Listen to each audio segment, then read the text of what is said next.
Do you ever find yourself putting off prospecting? A lot of times we, as salespeople, we put prospecting off. We say that things like maybe nobody answers the phone anymore, nobody returns my emails. When in reality, a lot of times it's just fear. We don't know what to say. In this episode, we'll talk about our personal stories, but also give you some tips to help you out. Hope you like it. Good afternoon and welcome back to Off the Cuff. And we're excited, everybody. We are talking about the importance of prospecting. This is actually something that is near and dear to our hearts because as sales individuals, we deal with this on a consistent basis. How to prospect, why to prospect, and the value of prospecting. So we're talking about the importance today because, to tell you the truth, it's absolutely important. If you're not prospecting, you more than likely are not building your pipeline, right? And that's going to be something we're going to touch on. Sure. But I think it's super valuable. Why do you think it's valuable? I mean, prospecting is everything. I mean, at the end of the day, like you said, it's the filling your pipeline on a consistent basis. If you don't have a full pipeline, then you're going to go into a sales slump. I think a lot of salespeople today, they often say that, they put it off. Either people don't, they don't answer the phones anymore. They don't answer the emails, or my favorite, like it's all social selling. It's all, social media. If I build enough awareness on social media, they'll come, they'll call.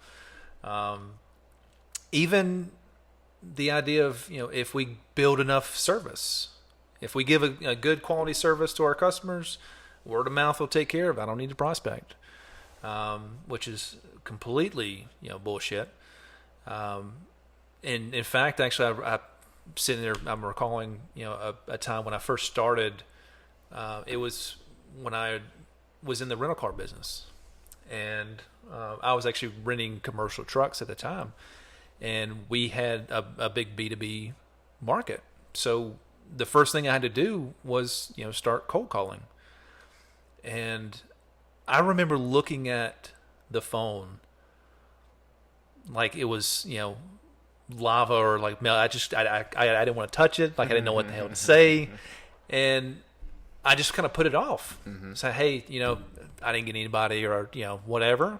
In the end, it was more of me just fearful of not knowing what to say. So it wasn't until I figured out there was, having an objective of just set the appointment. Just do that. Right. And then obviously I kind of learned, a little bit more about it, like why it's so important and the effect if, you don't prospect.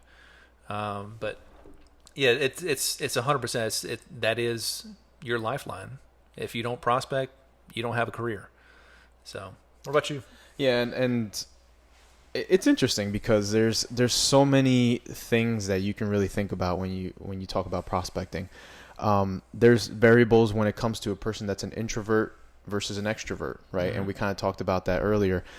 If you're an introvert, it's hard to kind of start or have an icebreaker to create that communication or engagement with that customer or anybody. Even think about it personally, right? If you try to go into a club or a social event, how often is an introvert really just kind of sitting on the sidelines, hoping that somebody will come to them and maybe open up the conversation, because it's very difficult for them to do that because that's just the type of person that they are. Where an extrovert is very free will and very open to having those conversations and creating those conversations. They create those icebreakers and they ultimately start the conversation very well.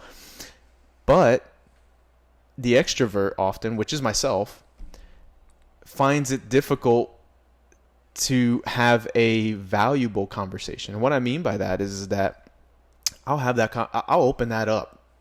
We'll be able to talk and I'll be able to build a relationship right off the bat. But the moment when it starts to actually have something tangible or something that's really valuable for them, we're not planning ahead. We're not thinking about the objective, and things of that. We're just simply saying, I just need to talk to this person and I'm just going to go and do it. And that sometimes is great, but then also you're not really doing the best you can because you're not really preparing. So I know that prospecting is a pain in the ass, and I know that it creates that fear in many. And fear is okay. You should have fear. You should have butterflies going into it, because that means that you're getting antsy and you're ready, and you'll more than likely over prepare yourself to make sure that you do it right. And for me, that was kind of the situation, right? I think back to many occasions, and one of the biggest occasions that I can think of was probably about 4 years ago. I was working a territory. At the time, I was just like a local territory guy, and I was dealing with the Northeast, and I was calling on some customers, and I was tasked with, hey, you need to just grow this area. It's been really challenging for us to grow this part of the region, and we really appreciate if you can help out with that. So we need you to really target on like the New York, and I'm originally from New Jersey. New York, there's some very there's a lot of similarities, but there's also a lot of differences. And some people they can be very aggressive. They can also just be very frank and straight to the point. Sure. And sometimes that puts a fear in a person, right? And however extrovert I might be, I can walk up to that person, open up the conversation, but then at the end of the day, they might look at me like, like, okay, and what else you got? You great, yeah.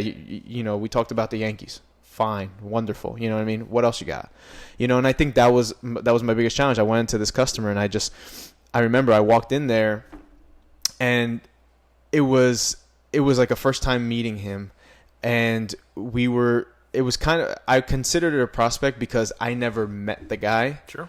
And it's kind of like a little bit past that prospecting. It was still considered a prospecting because I was still delivering the message. Basically, we were able to set up a time, and I was able to go in there. But once I got in there, I got that icebreaker out, and then I was able to just communicate who I am, and that was about it. He's just looking at me, and he's like, okay, and what else you got? What you here for? I wasn't asking the questions. I wasn't delivering the message, nor was I even getting to the point. I just simply sat there and said, well, this is my company and this is what we do. That's not who cares anything, right? Yeah. What does that give me? What does that do for me?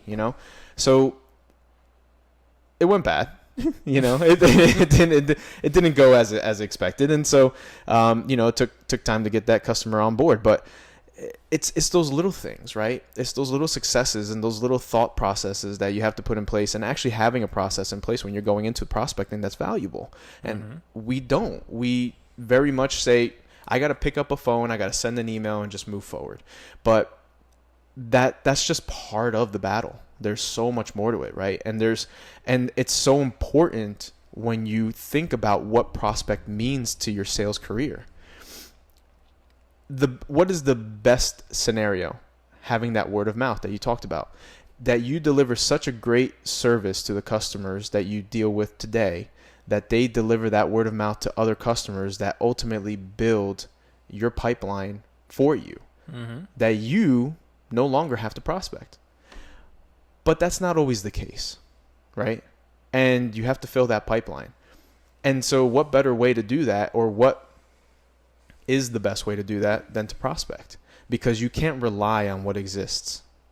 That's not going to get you where you need to be. You're not going to hit your target with that. And even with that, like you mentioned, as far as that's kind of a best case scenario where you don't have to prospect, let me kind of break it down to everybody. Unless you've cornered 100% of the market, which is very rarely the case, you always have to prospect. Always. And you mentioned, obviously, the difference between the introverts and the extroverts. The introverts, we tend to overanalyze what we're going to say, and kind of a analysis paralysis. Like, just what if they say this? What if they say this? I got to get everything right because all my words have to be right. And then the extroverts tend to kind of overtalk, have that conversation. When, in essence, if we just look at the fact that, like, what's in it for them? Why are they? And think about this: like, if someone calls you out of the blue and you don't know the number, and they start off the conversation with, "Hey, Gio, how are you? Are you doing okay today? How's the weather down there? That's great. I love this." The entire time you're thinking, "Who the hell is this? Why the hell did I even pick up the phone?" And I don't usually even do this anyway. because that's what they're thinking. Why is it? So getting to the point quick is, kind of an idea. But the biggest thing, I heard this a while back. I think it's actually in his book, Jeb Blunt, Fanatical Prospecting is the book. But he talked about, he learned this principle from one of his mentors, but it's called the 30-day principle, the 30-day rule. And he basically, what it says is that all the prospecting you do, you'll benefit from within the next 90 days. On the flip side, if you miss a day, it'll bite you at some point in the 90 days. If you miss a week, you'll feel it on your commission check. But if you miss a month, you'll be hitting a sales slump. You'll have that what's called commission breath every time you walk in because you're desperate for this one sale because that's all you've got. And when you hit that point, obviously it's too late. You got to just pick up the phone and go. But that just really kind of emphasizes the importance of prospecting. That always having your pipeline full. And to your point before, kind of a non-sales scenario, if, let's just say the dating aspects, if you've got a lot of options, you don't have to worry about that one date. It's not make or break for you. You can be yourself. If it goes well, great. If it doesn't, whatever. I've got more options. And that's a terrible, obviously, aspect, especially coming from a guy's perspective. But I mean, that's kind of the idea. But it's you have a lot. You're walking into each scenario.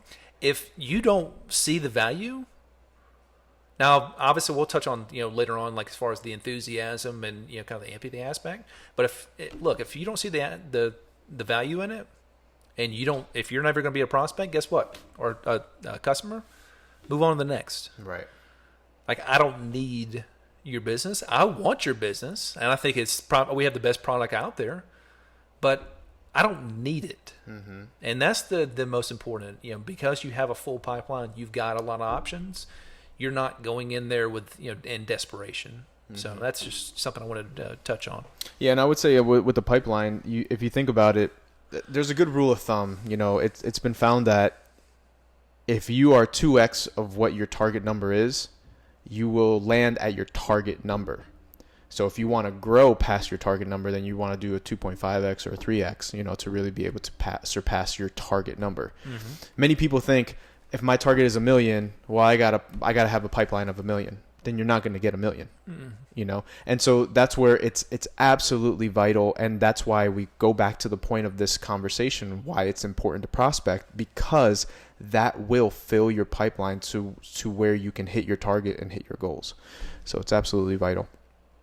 And I think this is a conversation that is going to roll pretty well into our next episode, because we're going to actually touch on tips and how there's some really neat ways and specific ways that you should go about prospecting so that you're not kind of falling over yourself very often, right? Sure.